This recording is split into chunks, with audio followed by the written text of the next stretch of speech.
Hey Powell family, and welcome back to my channel. In today's program, we're going to be discussing the last principle of intuitive eating, how to honor your health with gentle nutrition.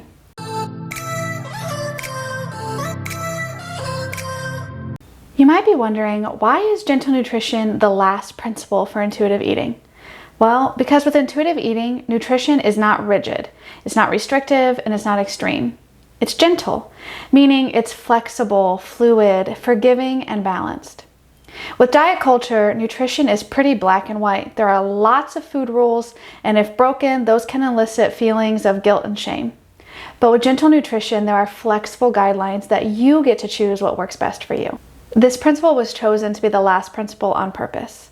It's only once we've truly healed our relationship with food, meaning we give ourselves full permission to eat all foods, taking the morality out of eating, and food is now something to be enjoyed guilt-free. Only then can we start to approach nutrition from a place of self-care and not self-control. So, although you get to decide what gentle nutrition looks like for you personally, here are 5 tips to help you to get started. How can you personally practice gentle nutrition? First of all, aim for a wide variety of foods. Showing up for your body with a wide variety of foods is one of the best things you can do for your overall health. This helps to ensure that you're providing your body with the variety of vitamins, minerals, antioxidants, and preventing any nutritional deficiencies.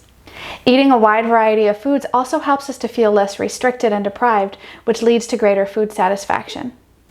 Number 2, we need to look at the larger picture.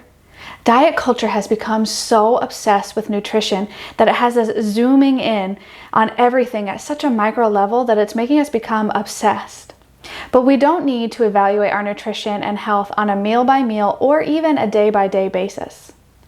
Our bodies are not robots computing all of the nutrients that we're consuming by the end of the day and then adjusting our health accordingly. One meal, one day, 1 week will not, I say that again, will not make or break your health. So zoom out and look at the bigger picture. Over the course of a week or a month, did you eat a variety of foods from all the different food groups? In general, are you eating enough? We don't need to zoom in when it comes to nutrition. We need to zoom out and start looking at the larger picture. Number 3, notice how food makes you feel. Practicing gentle nutrition is not just about noticing what foods sound good, but also noticing how foods physically make you feel. Part of intuitive eating is respecting your body, and body respect involves showing up for your body by nourishing it adequately with foods that make you feel good. Number 4, aim for balance. When I work with clients on intuitive eating and we're working on this principle, we want to make sure we're just getting adequate nutrition, meaning getting enough of the nutrients that help with energy levels, satiety, and satisfaction. In reality, some meals aren't going to include all 3 of the macronutrients, and that's okay.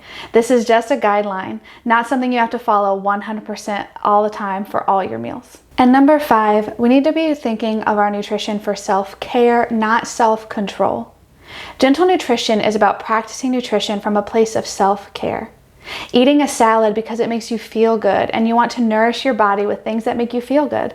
Not because you think the salad has less calories, which in turn is going to help me to lose weight. If we start to practice nutrition principles and it becomes rigid and we're starting to control it, instead of rather eating foods that are just making us feel good, it's time to take a step back and reevaluate ourselves, because starting to control the nutrition is not the essence of what gentle nutrition truly is.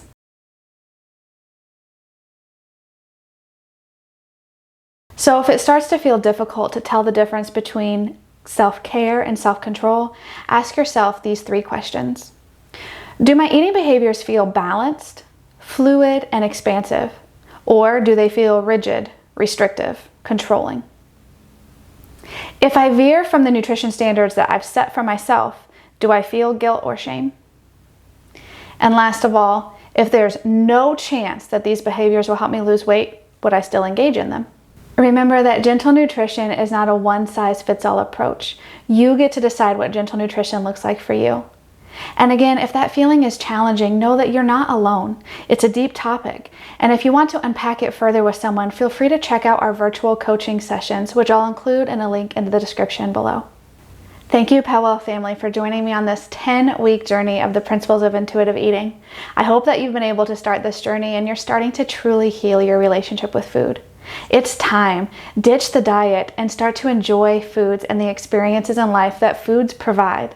Make sure to subscribe and turn on notifications, as we're going to continue releasing new content every week on intuitive eating and intuitive movement and what that can mean for us personally.